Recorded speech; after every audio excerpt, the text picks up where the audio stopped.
여러분들 안녕하세요. 네. 오늘은 드디어 이제 우리가 지난 시간까지 해서 조선사까지에서 전반전이 끝났다라고 생각하시면 되고, 오늘부터가 이제 후반전입니다. 그래서 이 후반전 동안에는 어떤 내용을 할 거냐면 근대사 얘기 그리고 현대사, 그래서 우리 근현대사 얘기를 해보려고 해요. 그래서 여러분들이 또 나름 익숙하다면 익숙한 내용이 될 거고, 어, 익숙치 않다면은 익숙치 않다라고 얘기할 수 있을 만한 파트의 이 근대사 파트라고 보시면 돼요. 그래서 약간 화가 치밀어 오를 때도 있고요. 네, 또 그렇게 좀 좋은 감정을 갖고 할 만한 내용은 아닌 것 같아요. 그래서 어쨌든 간에 그 약간 조금 이제 감정 컨트롤이 돼야 되는 파트가 이 근현대사 파트라고 생각이 듭니다. 그래서 여러분들과 함께는요, 그 근현대사 얘기를 해볼 거고요. 이제 조금 암기하는 것도 많아지고요. 네, 또 외워야 될 것도 많지만 이제 조금 이 여러 가지 흐름을 좀 많이 잡아서 약간 멀티플레이어를 해야 된다? 라고 생각이 드는 게 바로 이 근현대사 파트가 아닐까 싶어요. 왜냐면 또 외워야 될 뭔가 기관이나 이런 것들이 너무 많기 때문에, 우리가 조금 이런 게 필요하다라는 거예요. 네, 그래서, 어,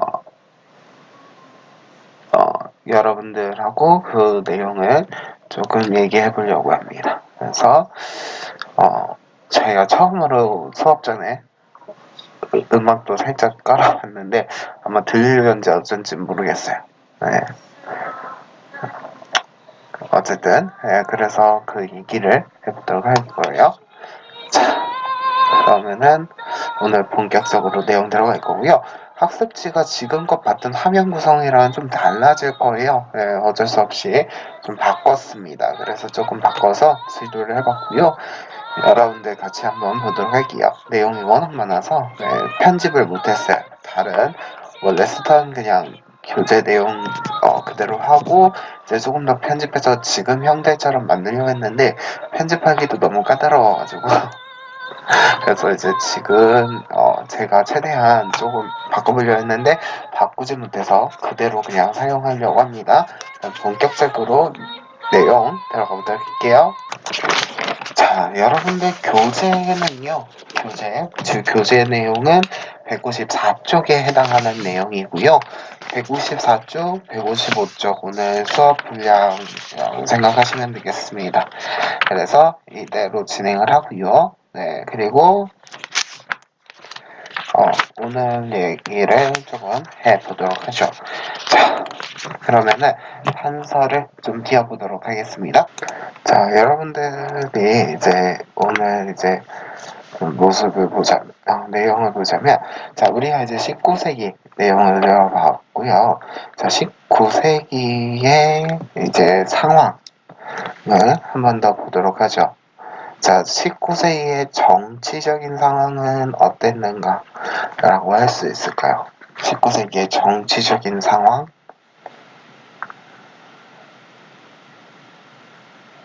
자, 19세기의 정치적인 상황은 어떤 특정 외척 가문들이 관세를 누리던 시기였고, 그래서 그 관세를 누리면서 하나의 이제 독점적인 권력을 독점하고 매걸매직하는 그런 모습들이 보이던 시기였습니다. 그래서 우리 그런 바로 이제 세도 정치다라고 얘기를 했었죠. 그리고 그러다 보니까 국내의 상황은 너무 안 좋아요. 그렇죠? 국내의 상황적으로도 좋지 않았어요. 그렇죠? 예를 들어서 뭐 어떤 게 있을까요? 삼정이 문란해지죠. 삼정이라고 하는 건 뭐가 있죠? 자, 첫 번째 전정. 즉 토지에서 나올 수 있는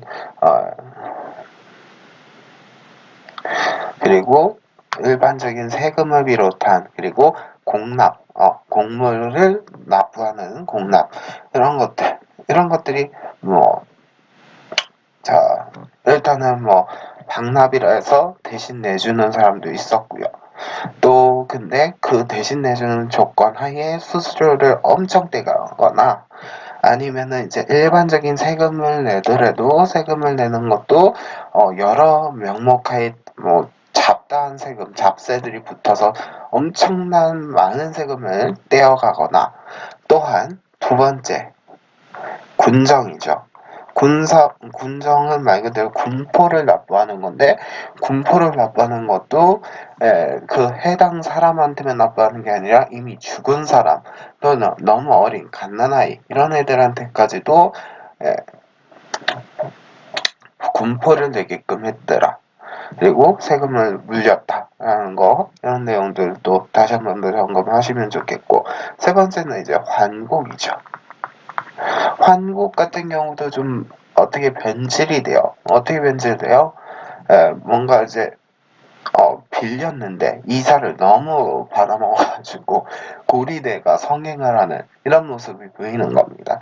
그러다 보니 당연히 이 국내적인 상황 속에서 너무 힘들 수밖에 없었다라는 거고요. 왕들, 너무 어린 왕들이 즉위를 하다 보니까 이걸 해결할 수도 없고 세도 가문들은 더욱더 힘을 얻어가면서 정치적으로 성장하고 세력이 확대되는 그런 모습을 보일 수밖에 없었습니다. 그러고 난 다음에 사실 그래서 철종, 헌종, 순조 임금 다 어린 왕이었고 자신의 친정이라고 하죠. 스스로 정치를 피지도 못하는 그런 모습들을 보이게 됩니다. 그리고 이 이후에 등장한 왕이 누가 왕이 되느냐? 자식도 없어요. 그래서 누가 왕이 되는지도 이제 어려워진 상황입니다. 그러면서 등장했던 인물이 바로 누구냐? 자, 그러면서 등장했던 인물이 바로 누구다? 흥선대원군이다. 네, 흥선대원군이 왜 이렇게 노트북 화면에 뭐가 묻었니? 자, 수업하다가 이게 뭐였네? 참 뭐가 눈에 가시참 보이는데 이 당시에는 흥선군이죠. 네, 근데 우리 어차피 왕이 아버지가 되실 분이기 때문에 대원군으로 적겠습니다. 자, 흥선대원군이 등장하게 되고요. 그의 아들 나중에 고종황제, 고종이 즉위할 때까지 고종이 즉위하고 자신 스스로 친정하기 전까지 엄청난 정치 세력으로 등장을 하게 됩니다. 그래서 정치적인 정치를 하게 되는 인물이 되겠습니다. 그래서 자 오늘 그래서 우리 19세기의 상황 속에서 우리 국내 정치가 어떻게 흘러가고 있었는가 얘기를 해보도록 하겠습니다. 이 내용 같이 살펴보려고 합니다.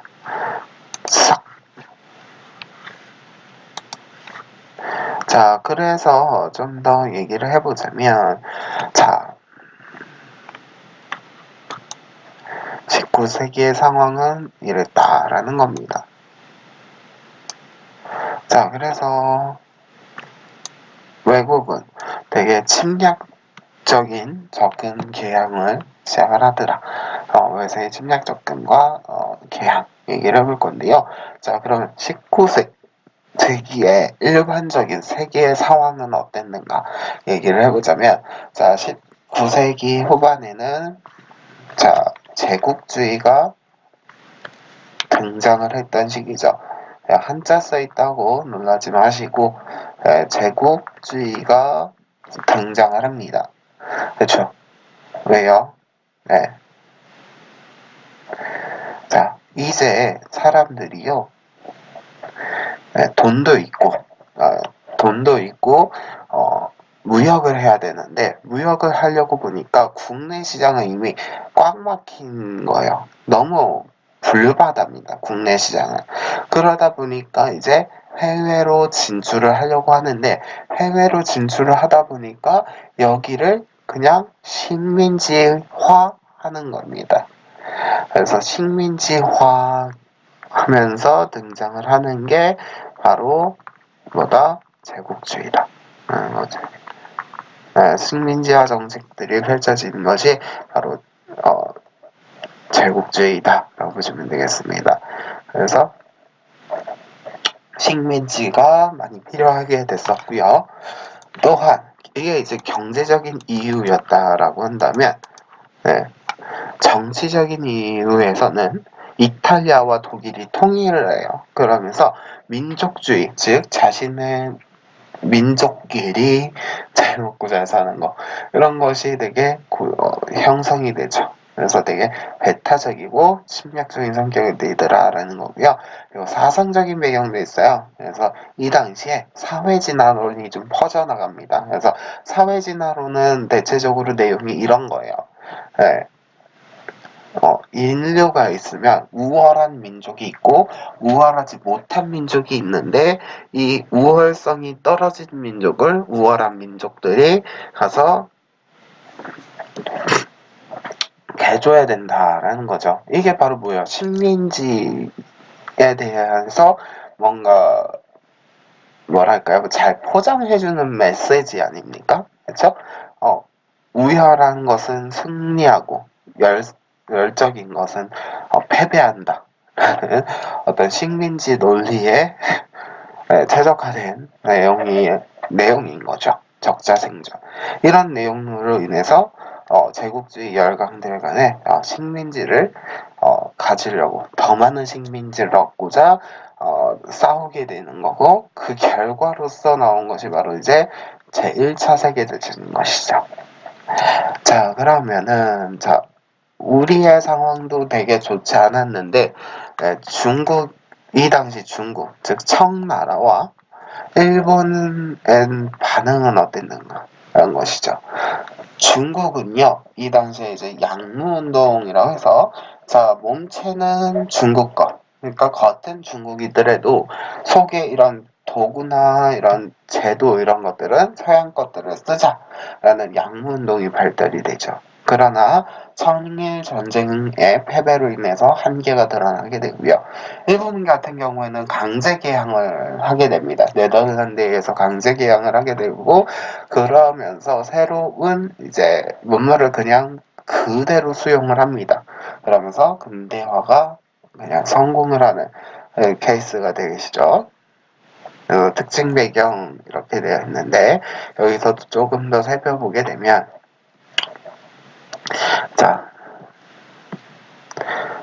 중국은요, 전통적인 통치 체제를 유지하고 서양의 근대 기술만을 도입해서 나라가 잘 살기를 꿈꿨습니다. 즉 부국 강병을 꿈꿨습니다만, 청일 전쟁 패배로 한계가 이거는 이래선 안 되는구나가 등장을 한 거고요. 그래서 변법 자강 운동, 그래서 무술이라든지 이런 것들을 받아들이기 시작을 했다라는 거고, 자, 그와 관련한 이 사료가 있는데요. 한번 보겠습니다. 여기서 신은요, 신하인데, 이 사람, 리홍장이라는 사람입니다. 리홍장이요, 기회가 있을 때마다 서양식 소총 대포들을 사들이고 무기국을 얘기해요. 국을 설치해서, 유산탄을 주조하여, 적군을 섬멸하는 데 쓰고 보니 과연 위력이 있었습니다. 신이 뜻을 다해 말씀드리는 것은 서양의 기계가 농경, 기계, 인쇄, 도공 등의 용구를 모두 제조할 수 있고 민생의 일상생활에 이익이 되는 것이지, 오로지 무기 만드는 데만 만드는 것이 아닙니다. 그러니까 이제 뭔가 도구만 받아들이는 것이 아니라 생활이나 이런 데에도 전반적으로 도움이 되니까 이런 거에도 한번 사용을 해보자, 뭐 이런 내용이 되겠고요. 자, 일본의 메이지 유신 보겠습니다. 자, 일본은요, 막부 정치가 끝이 나오며 왕정, 새로운 왕정 세대가 복고가 돼요. 네, 그래서 이제 입헌군주제로 나아가는 그런 과정을 보이게 됩니다. 그래서 국왕 중심의 새 정부가 수립이 되고요. 이 왕은 힘이 없어요. 힘도 없고 권력도 없습니다. 그냥 상징적인 존재로만 남아두게 돼요. 그래서 서양 제도를 적극적으로 받아들여서 입헌군주제가 실시되고요. 지금도 그래서 왕족이 있는 나라죠. 네. 그리고 이제 신분제는 철폐되가 됩니다. 그리고 토지대 개혁 실시되고요. 근대화가 성공이 이루어지죠. 그래서 제국주의로 성장을 할 수 있었던 그런 배경들 볼 수 있겠습니다. 네, 그래서 이 문명론의 계략이라는 책 내용에서 이 메이지 신과 관련된 내용을 좀 자세히 살펴볼 수 있는데요. 같이 보겠습니다. 자, 문명에는요, 밖으로 드러나는 사물과 그 안에 담겨 있는 정신의 구별이 있는데, 밖으로 드러나는 문명은 취하기가 쉽고 그 안에 담겨있는 문명을 찾아내기 어렵다. 나라의 문명화를 꾀함에 있어서는 어려운 쪽을 먼저 하고 쉬운 쪽을 나중에 해야 한다. 그러니까 도구적인 것들 일단 받아들일 거 다 받아들이고 그냥 싹 다 갈아엎자. 그런 내용인 거죠. 네. 자, 이러한 상황 속에 있었다라는 겁니다.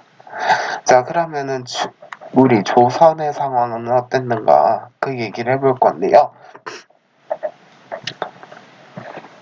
자, 앞서 얘기한 듯이, 자, 19세기의 국내 상황을 보시면, 국내외 상황을 보시면, 일단은 국내는 어때요? 자, 세도 정치로 인해서 정치적으로 정치기관이 문란해지죠. 예, 그리고 외관은 외직이 막 성행을 하고요. 탄간우리들은 농민을 막 수탈을 합니다. 경제적으로, 정치적으로 너무 힘든 시기였어요. 일반 백성들의 입장에서도 보면. 예, 그러다 보니까 그 농촌 경제는 파탄이 나고 또 이 농민 봉기는 발생할 수밖에 없었던 이러한 상황이었습니다.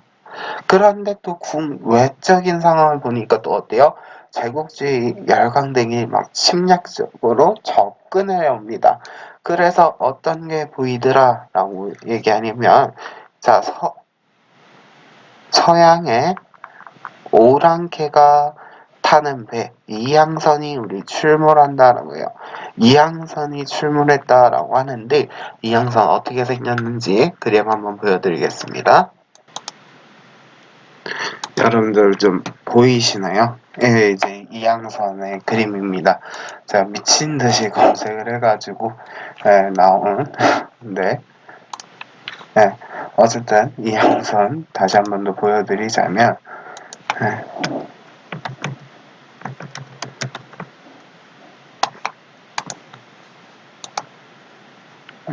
이미지로 보여드릴게요. 이게 이제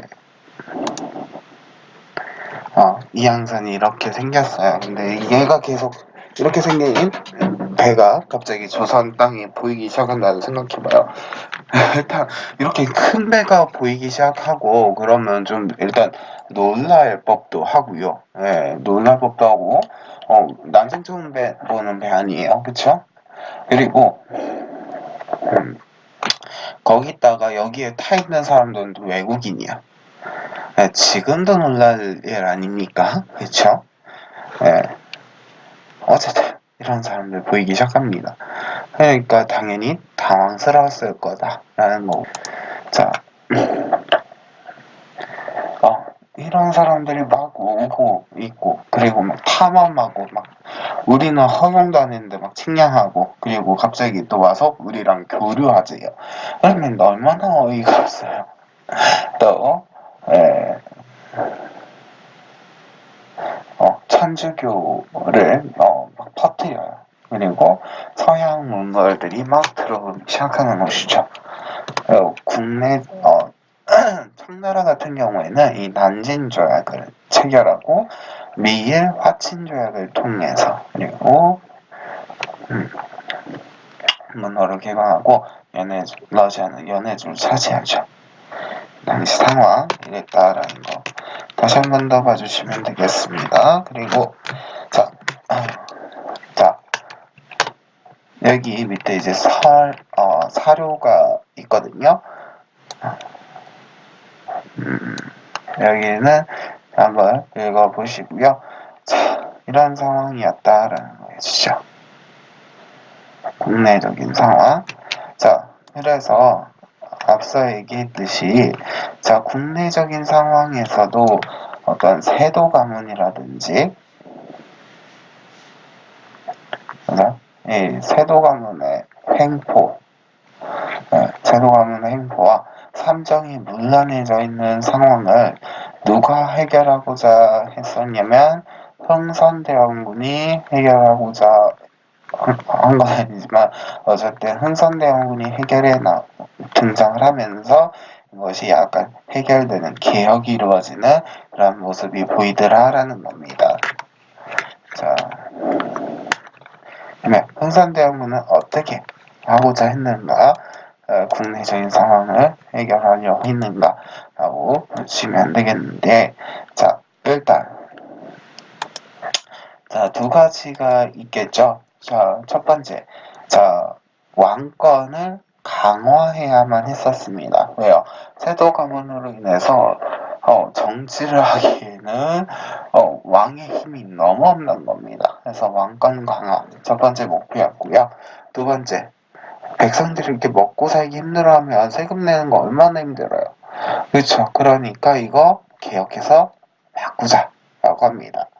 자, 그러면서 자, 왕권 강화를 위해서 하는 행위들이 있어요. 첫 번째,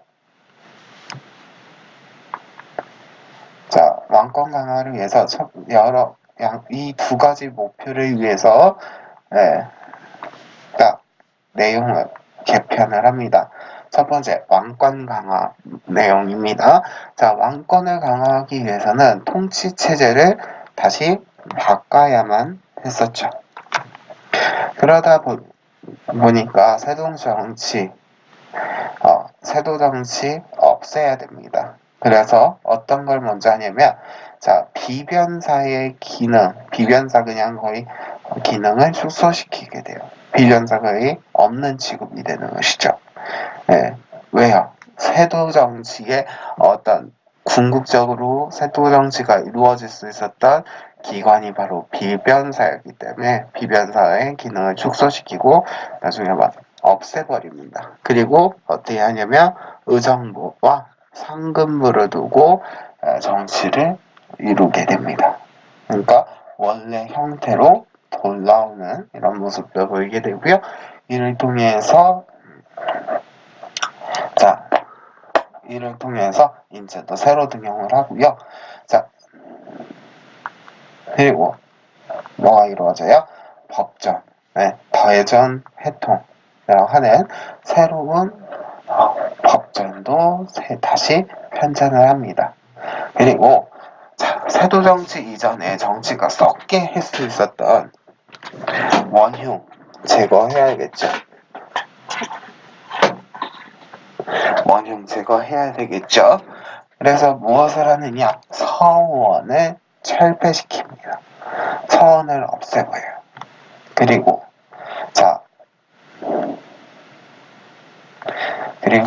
두 번째는 바로 뭐예요? 자, 민생 안정책으로 색깔 바꿔서 읽을게요. 자, 민생 안정은 분홍색으로 보시면 되겠습니다. 자, 함정이 문란을 시정을 합니다. 전정은 양반들이 토호와 토지를 겸병하는 거 금지시킵니다. 같이 하는 거, 이렇게 큰 땅을 갈 수는 없게 되는 것이죠. 뭐 은결적발 이렇게 되는데 넘어가시고, 그 다음에 호폭법과 사창제를 실시합니다. 그래서 호폭법이라는 것도 군필의 제한이나 이런 것들을 두는 거예요. 그리고 딱 거둬야 될 사람들 걷고 사창제를 해서 새로운 구휼제도, 그리고 환국제도를 새로 도입을 합니다. 그래서 양반들, 너네들 돈도 많은데 너네가 또 개인적으로 풀 거면 풀어라 라고 하는 것이죠. 그리고 국가에서도 대조권 해주고요. 네, 그리고 좀 욕먹는 정책 하나 핍니다. 왕권 강화를 위해서 욕먹는 정책, 경복궁을 증권시켜요. 새로 지어요. 전쟁이 끝난 다음에 궁궐이 없으니까 그 다음 동안 200년 동안이 궁궐이 없어지는 거예요. 그러다 보니까 네, 왕실을 권위를 회복하고자 경복궁을 새로 짓게 됩니다. 그러다 보니까 이 궁궐이라는 거 새로 지으려고 하다 보니까 너무 돈이 많이 드는 거죠. 그래서 무엇을 하느냐? 네, 원납전이라 해서 네, 양반들에게서 속되게 얘기하면 삥 뜯는다 그러고 좋게 얘기하면은 이 후원금을 받는다라고 보시면 돼요. 후원을 받아요. 그래서 이제 너네도 돈 있고 뭐 많으니까 재료 지을 것도 좀 대고 해라. 예, 건물 지을 거 뭐 돈 좀 대. 궁궐 지을 때 돈 더하고 뭐 재료 좀 대. 하면서 원납정은 이렇게 징수를 하고요. 네, 그리고 당백전이라는 새로운 화폐를 발행을 합니다. 얘가 이게 뭐냐 하는데요. 상평통보 그 이전에 갖고 있었던 이 상평통보에 얘가 한 개라면 당백제는 이 한 개가 당백제에 좀 100개 있는 거와 똑같은 거죠. 그래서 상평통보는 한 개 있으면 상평통보 이렇게 쓰면 오해하겠다. 자, 상평통보 100개가 당백전 하나와 맞먹는 거예요. 네, 근데 실제 가격은 5배에서 6배밖에 안 됐다라고 해요. 그러니까 당연히 큰 인플레이션을 일으킬 수밖에 없죠. 그렇죠? 네. 얘가 100개 있으면 상평통보 100개가 당백전 하나 있는 거랑 똑같은 역할, 즉 가치로는 화폐 가치상은 100배가 있지만 화폐 가치는 100배지만 실제 가격 차이는 5배, 6배밖에 안 나면 몇 배 차이예요. 얼마나 큰 차이야. 그냥 숫자로만 얘기하면은 95%? 94%, 5% 정도밖에 차이 안 나는 거잖아. 94, 95 정도밖에 차이가 나는 거잖아요. 실제로. 뺄셈으로 하면 물론 이제 몇 배 차이가 나는 거지만 25배? 뭐 이 정도 차이가 나는 거니까 얼마나 큰 차이예요. 그쵸? 곱셈으로 하면은 좀 차이가 있고 이렇게 단순하게 이렇게 숫자 개념으로 보면은 봐도 되게 큰 차이가 있는 게 느껴질 만큼 엄청난 실제 가치와 화폐의 가치가 너무 큰 차이가 나다 보니까 이것은 큰 인플레이션 물가 상승밖에 되지 않는 겁니다. 그쵸. 물가만 엄청 올라요. 그래서 뭐 쌀 하나 사는데 이전에 들었던 게 뭐 100 정도면 뭐 1000, 뭐 10,000, 뭐 이렇게 되는 거죠. 그 이상 들기도 하는 거고요. 그런 만큼 엄청 큰 가치적인 차이가 있을 만큼 화폐를 새로 만들어서 어쨌든 경복궁을 새로 지었다는 거 다시 한 번 더 보시면 되겠고요. 그러다 보니까 당연히 어떤 상황이 나타날 수밖에 없는 겁니까? 그렇죠. 자, 어떤 일들이 벌어질 수밖에 없어요? 네. 양반들은 즉 유생들은 유생 나름대로 반대하고 농민들은 물가가 갑자기 엄청 폭등을 하니까 반대하는 이런 상황이 벌어질 수밖에 없었다라는 것이죠. 네. 그리고 큰 왕권 강화만을 와 이제 통치 체제 유지만을 위한 목적이었기 때문에 전통적인 체제 내에서의 개혁에 불과하다라는 거 볼 수밖에 없겠고요. 근대화가 이뤄진 건 아니다. 자 이렇게 볼 수 있겠고 자 그리고 자 흥선대원군 같은 경우에는 일단 통상수교 거부 정책을 폈던 사람입니다. 왜 통상수교 즉 서양 세력과의 교류를 거부하는 사람일 수밖에 없었는가라고 한다면 그 배경이 얘기를 해보도록 할게요. 일단은요, 천주교가 막 들어오게 돼요. 천주교 들어오고 서양 문물들이 막 들어오고 서양의 열강들은 우리와 수교를 하고자 합니다. 우리와 교역을 하려고 해요. 그러다 보니 어떤 상황이 벌어져요. 일단 천주교의 큰 우리 조선과의 이제 어떤 큰 차이는 뭐가 있냐면 천주교는 일단은 조상에게 제사를 지내지 않는 종교죠. 그렇죠? 제사를 지내지도 않고 그렇다고 얘가 서양 종교니까 뭔가를 이제 퍼뜨리는데 사람들한테 모든 사람들이 평등하다 그래. 이러니 조선 사회 내에서는 위기의식이 벌어질 수밖에 없는 겁니다. 왜요? 왕조가 유지가 되기가 너무 힘든 거죠. 그래서 천주교 이제 믿지 마. 믿어서는 안 돼. 이러한 내용들이 막 퍼져나와요. 이렇게까지 서양 문화를 이렇게 쉽게 받아들이네 사람들이. 이래도 되나? 이런 것이죠.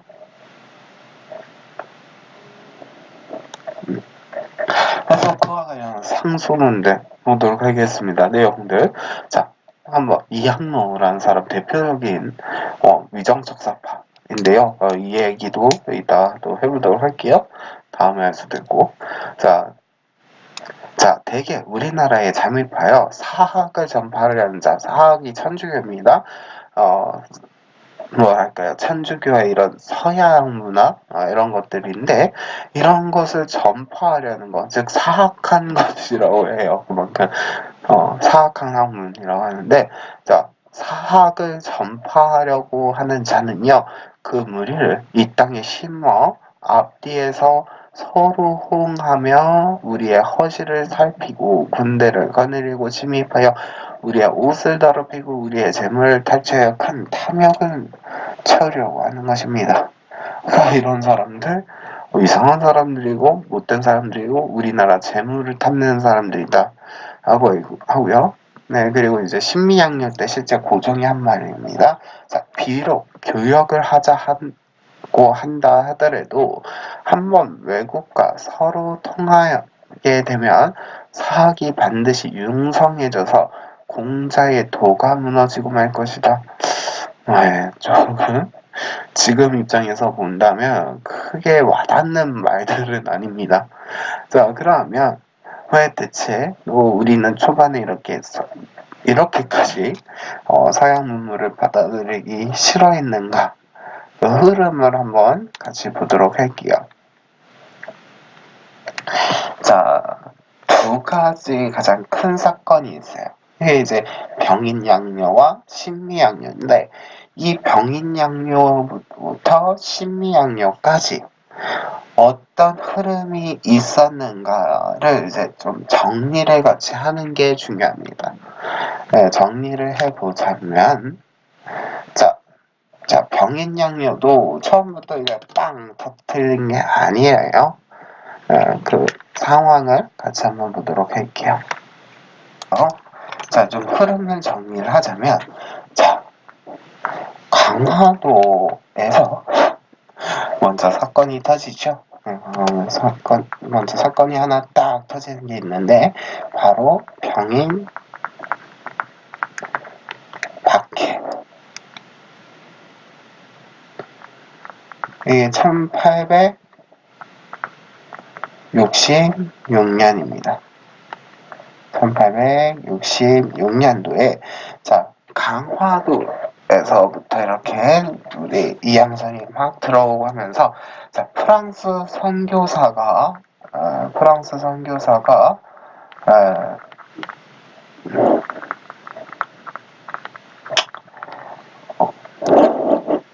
죽임을 당하게 되는 사건이 터져요.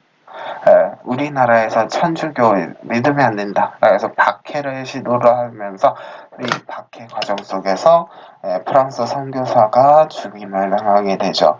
이와 관련해서 이를 빌미로 프랑스는요 조선에 침입을 해서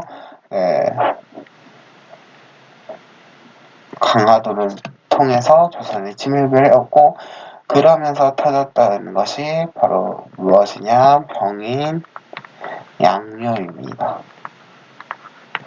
이제 시대적인 차이는 약간 있어요. 자, 이 시대적인 흐름 차이는 있어요. 왜냐면 이게 시기적으로 약간 차이는 있는데 어쨌든 같은 해에 이루어집니다. 헷갈렸네요. 1866년에 이를 빌미로 병인양요가 터지게 되는 거고요. 이 이후의 사건이 중요합니다. 이 이후의 사건이 어떤 사건이냐면 자, 이번에는 평양으로 갑니다. 평양에 갔더니 평양에 미국 군대가 침입을 해오는 거예요. 미국 군대가 침입을 해오고 막 이러니까 외국인도 처음 보고 당황스러워 죽겠는데 얘들이 막 공격을 해오네. 그러니 어떻게 해요? 우리도 반격해야죠. 그래서 이들이 타고 왔던 배를 불태워버리고 그 불태워가는 과정 속에서 미국 사람들이 죽습니다. 이게 무슨 사건이냐면 제너럴 셔먼호 사건이에요. 네, 제너럴 셔먼호가 불타서 불타버리는 사건인데요. 이게 누가 주장을 하면 평양 감사였던 박 교수를 비롯한 평양 주민들, 이 당시 사람들이 평양 사람들이 미국 사람들을 미국인 타고 왔던 이 셔먼호를 불태웠던 그런 사건이 평양에서 이루어졌고요.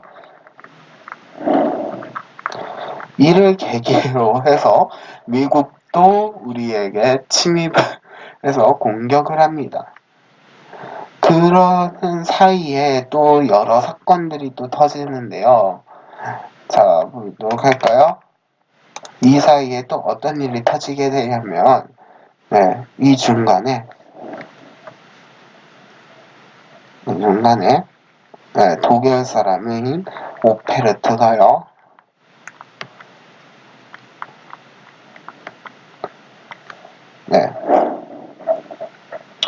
자,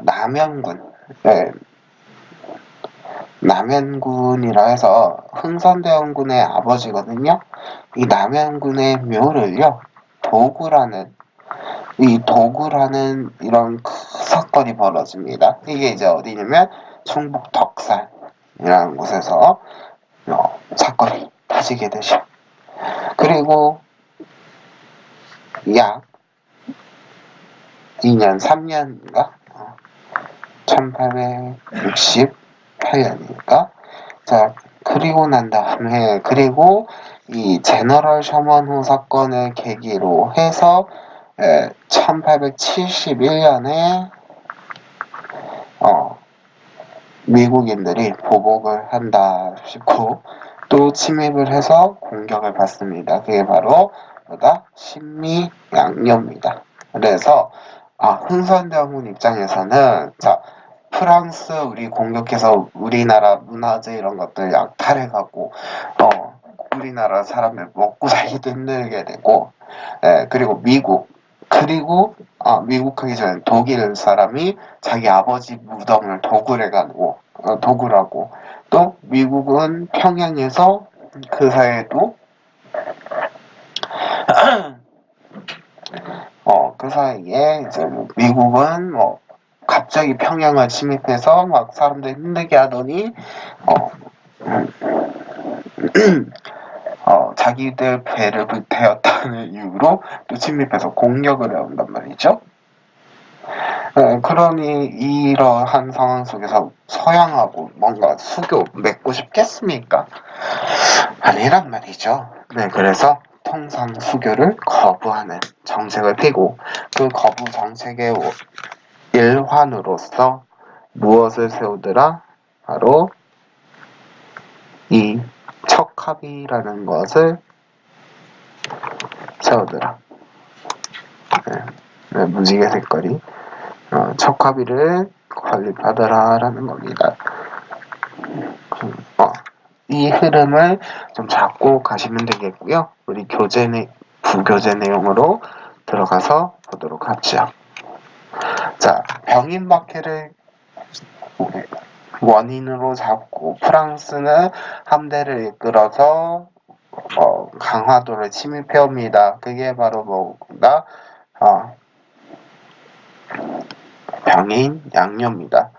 네, 그래서 이제 양헌수 장군이 활약을 통해서 우리가 활약을 하고 한성군에서 큰 분전을 겪게 되죠. 그러나 이제 프랑스가 이제 겨우겨우 우리가 이겨서 프랑스 군대가 철수를 하고요. 이 과정 속에서 외교 장관 문서들이 문화재로 약탈이 됩니다. 그리고 약 몇백 년 뒤에 지금 되찾긴 했습니다만은 네. 너무 힘들었어요 그 과정. 네. 어쨌든 프랑스는 우리 문화재까지도 약탈당하는 이런 모습들을 볼 수 있었고요. 그리고 2년 뒤에 오페레트가 남양군의 묘를 도굴한 사건이 있어서 이 사건을 계기로 흥선대원군의 통상 거부지가 더 강화되었습니다. 그리고 서양인은 이 못 빼먹은 자식들, 오랭캐라는 인식이 더욱더 확산이 될 수 있었던 것이죠. 아마 이 오페레트만 없었어도 조금 더 근대화가 살짝이라도 더 빨리 오지 않았을까라는 강한 확신. 네. 자, 그리고 이 병인양요와 같은 시기에 있었던 이 제너럴 셔머너 사건을 계기로 해서 미국의 함대가 또 침입을 해옵니다. 그러나 이제 그때 당시에 이제 그 침입을 해서 어제현 장군이 되게 강성보라고 하는 곳에서 되게 열렬히 싸우지만 결국 패배를 해요. 그리고 어제현 장군이 이끈 부대에 수라고 한자로 써 있는 이 자기 깃발도 빼앗겨요. 이것도 빼앗기고 결국 그래서 우리 흥선대원군은 뭐 할 수밖에 없었다?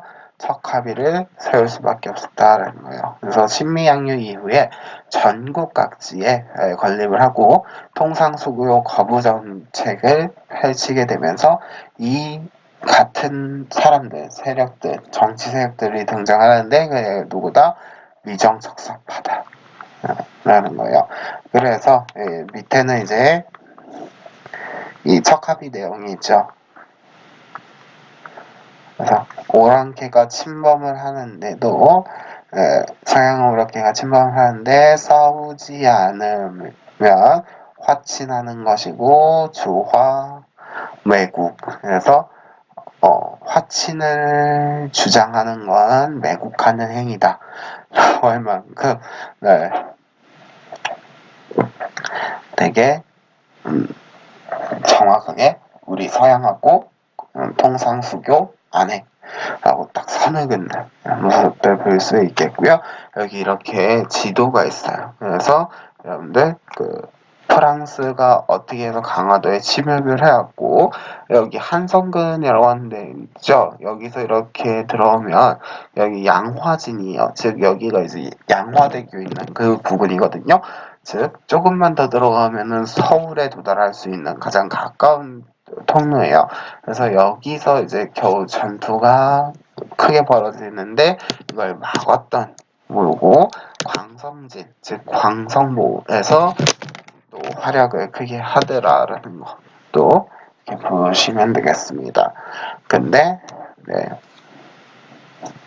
이 부근에서 활약을 하는데 겨우겨우 이긴 거죠. 그리고 광성모에서는 져요. 그래서 결국 우리가 이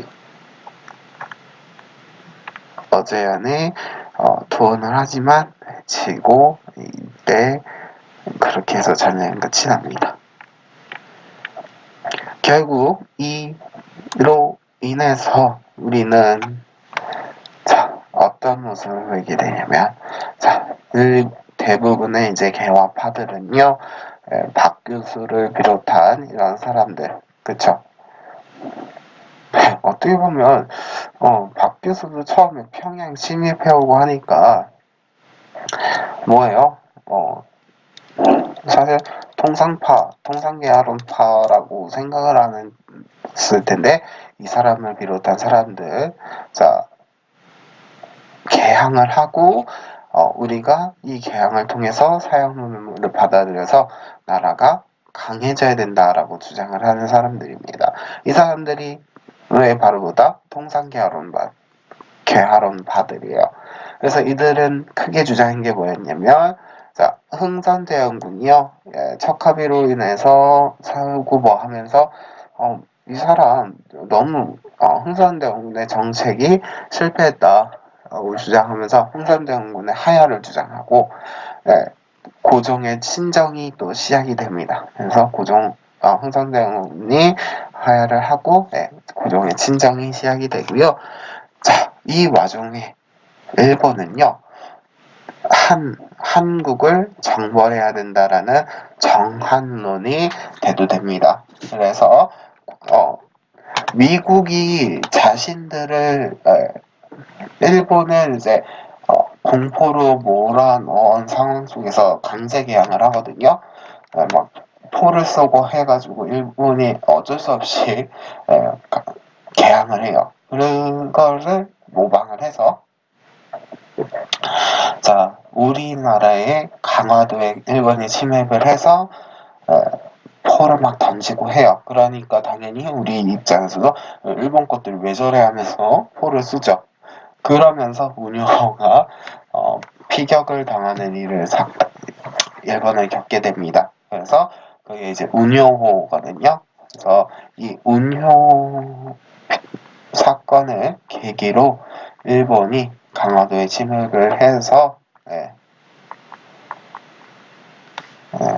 운용의 사건을 계기로 해서 우리는 강화도에서 조약을 맺고 우리는 개항을 할 수밖에 없었습니다. 그 개항은 이제 강화도에서 조약을 맺었다. 그래서 우리 강화도 조약이라고 하고요. 실제 조약의 명칭은 바로 조일, 수호, 조규라고 합니다. 그리고 그 외에 이제 부속 조약이 체결이 되죠. 그래서 자, 강화도 조약은요, 최초의 근대적인 조약이자 어떤 조약이다? 불평등한 조약이었습니다. 왜 근대적인 조약이고 불평등한지에 대한 조약 내용을 확인해 보면서 얘기해 보죠. 자, 첫 번째 일관이라 되는데, 자, 중요한 것들을 밑줄 긋겠습니다. 조선국은 자주의 나라이며 일본국과 평등한 권리를 가진다라는 것. 자, 자주국임을 인정합니다. 그래서 실제 의도는 청과 조선이 종속적인 관계를 부인하고 청의 간섭을 빼기 위해서였다라는 것이죠. 그리고 사관. 자, 조선 정부는요, 부산과 그리고 오관에서 제시하는 그 외에 두 항구, 나중에는 이곳이 이제 인천과 원산이 돼요. 이곳을 개방하고요. 일본인이 자유롭게 왕래하면서 통상을 할 수 있게 한다. 그래서 뭔가 경제적인 목적을 넘어서서 군사 거점을 확보하고자 했었습니다. 원산 같은 경우에는 북쪽에 있기 때문에 러시아가 남쪽으로 내려오는 것을 막고, 인천은 약간 정치적인 목적이 없잖아 있었어요. 그래서 우리 인천에 지금도 재물포라든지 이런 것들이 나올 수밖에 없는 게 이때 개항을 하기 때문이에요. 인천항이라든지 이때 개항을 하고요. 부산도 부산항이 이때 형성이 되죠. 그래서 이 지역에서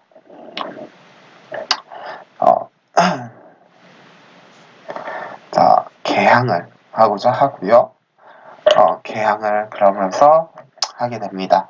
자, 그 다음에 조선국 연해의 선과 암초는 극히 위험함으로 일본 국가의 항해자가 자유롭게 해안에 침략하도록 허가한다. 해안 침략권을 허가해줍니다. 그래서 이게 사실은 허가하면 안 되는 거죠. 그렇죠? 해서는 안 되는 짓인데 이걸 이 조약을 통해서 허가가 나게 돼요. 그래서 일본 사람들이 우리나라 바다도 우리 영토인데 이곳 마음대로 해양 측량을 할 수 있게 합니다. 네, 그리고 두 번째, 자, 양국의 국민은 각자 의미에 따라 무역하며 양국의 관리는 조금도 이에 관여하거나 금지 제한을 하지 못한다. 즉 관세 매길 일이 없다라는 것이죠. 무관세. 무관세가 얼마나 안 좋은 거예요. 그렇죠? 왜요? 관세를 매기지 않으면 국내에서 파는 거 해외로 갔을 때 세금을 붙여서 팔으니까 팔면서 이제 해외 수입이 생기는 거잖아요. 근데 관세가 없으면 우리보다도 더 싸게 사도 뭐라 할 수가 없는 거예요. 그렇죠? 그리고 얘들이 세금을 안 매겨도 우리보다도 싸게 팔거나 이래도 문제 삼지 않는다라는 것이죠. 그리고 자유롭게 우리가 너네랑 이렇게 수교 안 한다라고 했어요. 그래가지고 맞거나 이러지 않습니다. 그냥 맞거나 할 수도 없는 이런 모습들 볼 수가 있겠고요. 자, 그 다음에 일본 국민이 조선에서 지정한 각 항구에서 머무르는 동안 죄를 범하는 것이 조선 국민에게 관계되는 사건일 때 모두 일본국 관원이 심판한다. 이게 바로 뭐냐면 치외 법권인 것이죠. 네, 법권도 빼앗기는 모습을 볼 수가 있어요. 자, 우리나라에서 일어난 국제 범죄들, 일본 사람들이 일으킨 범죄들 어떻게 해결해야 돼요? 지금처럼 우리 법으로 해결을 봐야 되는 것이죠. 근데 우리가 해결 보지도 못하고 재판에 누가 앉느냐? 일본 재판관이 앉습니다. 그러면 당연히 판결 어떻게 나요? 일본 사람들에게 유리한 판결이 나죠. 우리에게 더 피해가는 판결이 나고. 이게 말이나 되는 겁니까? 이게 바로 치해법권이 인정이 안 되는 겁니다. 이러니 당연히 우리 입장에서 평등한 조약입니까? 불평등한 조약이었던 것이고, 네, 그리고 자, 부속 조약도 생겨요. 네, 그래서 일본국 국민은 본국에서 사용되는 화폐로 조선국 국민이 보유하고 문자로 마음대로 교환할 수 있다. 왜 니네 나라 화폐로 우리 물건을 살 수 있냐는 거예요. 그렇죠? 우리 화폐로 교환해야죠. 말도 안 되는 거예요. 네. 그리고 자, 일본국 항구에 머무는 일본인은요, 작곡가 쌀을 수출할 수 있고 또 관세를 부여하지 않는다. 무관세. 그리고 양곡의 무제한 유출을 허용하는 이런 모습도 이 조약 속에서 등장을 하게 되고요. 당연히 뭐예요? 되게 불평등한 조약이었다라는 거 읽을 수 있겠습니다. 자, 일본과 이렇게 불평등한 조약을 맺게 되는데요. 그런데 그나마 다행스러운 것은 강화도 조약 속에는 뭐가 없었다? 최혜국 대우가 없었다라는 거예요. 무슨 얘기냐면 최혜국 대우가 없었다라는 게 그나마 다행이라고 제가 주장하는 이유는 얘기하는 건 뭐냐면 일단은 최혜국 대우가 뭔지부터 설명을 하자면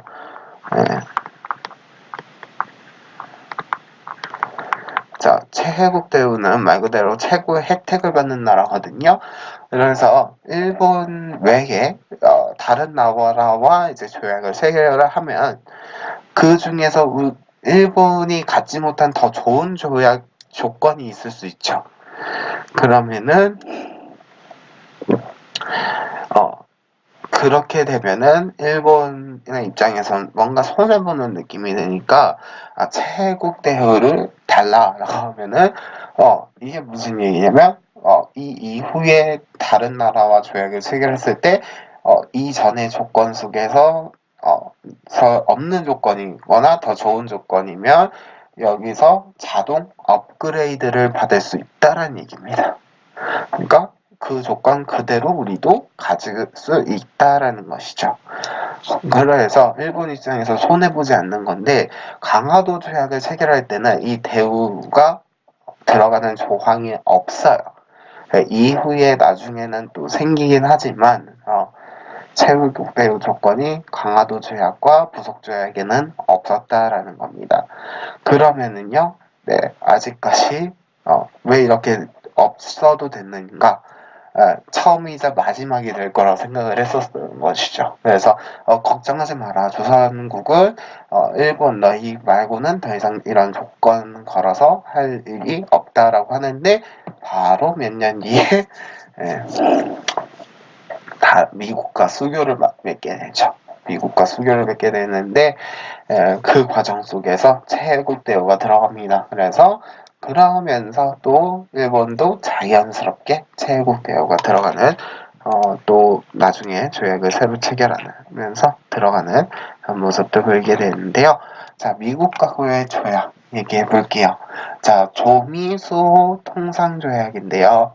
자, 우리는 어째서 미국하고 이렇게 조약을 체결했을까라고 한다면 이 책이 가장 핵심 역할을 했었습니다. 바로 여기 있는 조선 책략이라는 책이었는데요. 이 조선 책략에는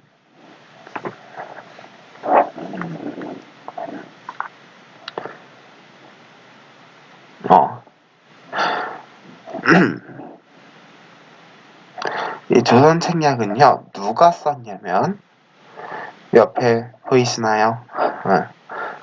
자, 조선 책략은요, 중국 청나라 관리였던 황준센이라는 사람이 썼어요.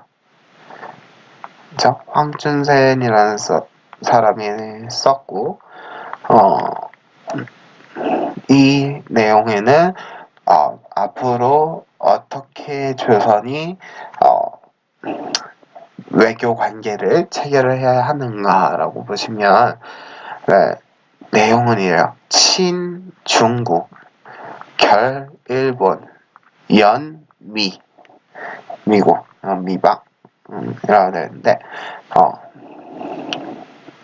그래서 중국과는 친해야 되고 일본과는 뭔가 결속을 맺어야 되고 조약을 체결을 해야 되고 미국하고는 연합을 해야 된다라는 거예요. 왜요?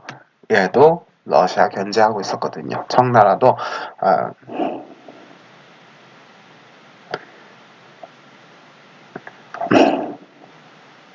그래서 청나라도 이 러시아 견제를 하고 있었기 때문에 그러면 우리 청나라 입장에서는 우리랑도 친하게 지내야 되고 조선은 그러면서 미국과 연합을 해야 된다라는 이 연미론이 등장을 하면서 조선은 이렇게 해야 된다 하면서 우리도 이제 미국하고 통상조약이 이루어지게 됩니다. 자, 그래서 이 조약 내용 어떻게 되냐면 청나라가 알선을 해줘서 체결이 돼요. 왜요? 우리나라 내에 영어할 수 있는 사람은 없었거든요. 그리고 조약하고 체결해 본 적이 별로 없어요. 서양 세력하고 없으니까 청나라가 알선을 해서 자리를 마련을 하고 조약이 체결이 됩니다. 그래서 당연히 이 조약 내용에서도 불평등한 내용이 등장을 합니다. 그래서 치해법권. 그래서 미국 사람이 우리나라에서 범죄자를 넣어도 우리나라에서 해결 못하고요. 네, 그리고 체해국 대응.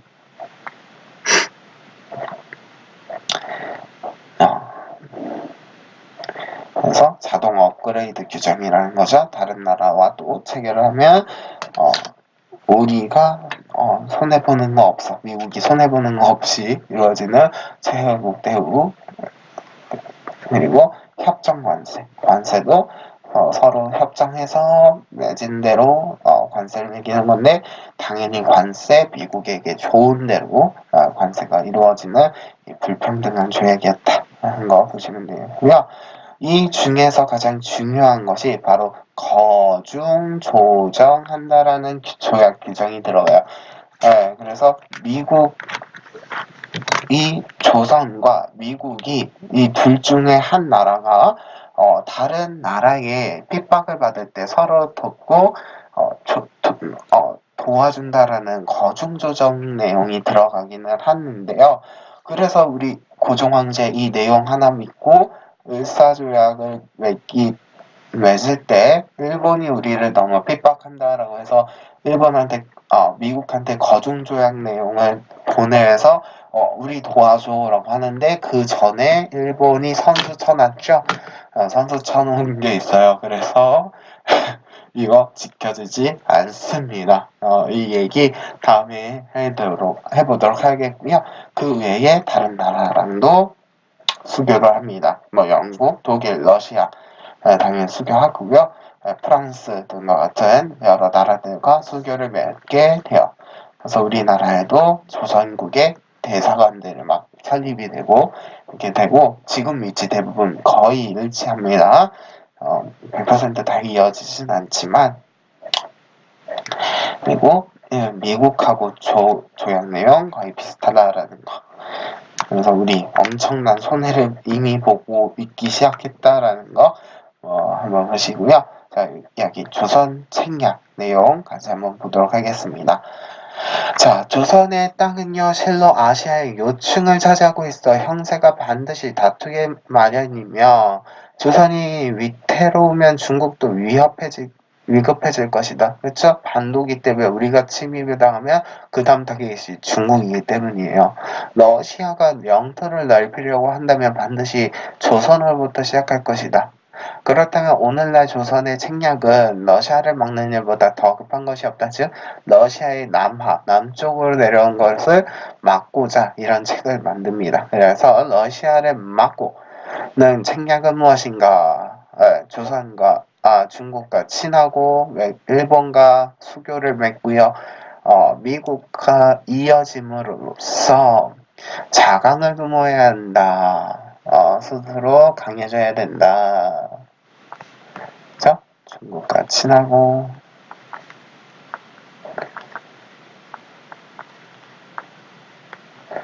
일본과 수교 맺고 미국과 이어짐. 그렇죠? 미국을 끌어들여 우방으로 하면 도움을 얻고 화를 풀 수 있을 것이다. 이것이 바로 미국과 이어져야 하는 까닭이다. 말도 안 되는 소리 아니에요, 사실. 우리의 입장에서. 솔직히 그렇게까지 해야 됩니까? 그죠? 자신들의 나라 이익을 위한 행위들이었던 것이죠. 자, 이렇게 보시면 되겠습니다. 자, 오늘 수업은 여기까지 하도록 하겠고요. 자, 우리 내용은 여기까지고요. 자, 우리 당연히 오늘 또 숙제는 있습니다. 숙제는요, 156쪽부터 그렇죠? 주교재 문제 당연히 푸시는 거고, 부교재가 문제가 없어요, 지금. 그래서 156부터 일단 159까지겠죠? 159페이지까지 일단 문제 푸시는 거고, 그 다음에 우리가 이제 스터디북 교재 문제를 푸는 걸로 이제 넘길 겁니다. 그래서 제가 해당한 문제는 이거 따로 보내드리는 거니까, 추가적으로 부교재가 따로 없어서 부교재 기출을 보시는데 제가 문제는 다시 보내드릴 거예요. 이거는 보내드릴 거니까 이것까지 풀어서 해주시는 거고, 그리고 오늘은 이제 스터디 과제가 있습니다. 주말 과제가 있고요. 주말 과제까지 풀어보시고 푸신 다음에 뭐 해야 돼요? 그렇죠. 저한테 보내주시면 되겠습니다. 자, 오늘 여기까지 하도록 하겠습니다. 수고 많이 하셨습니다.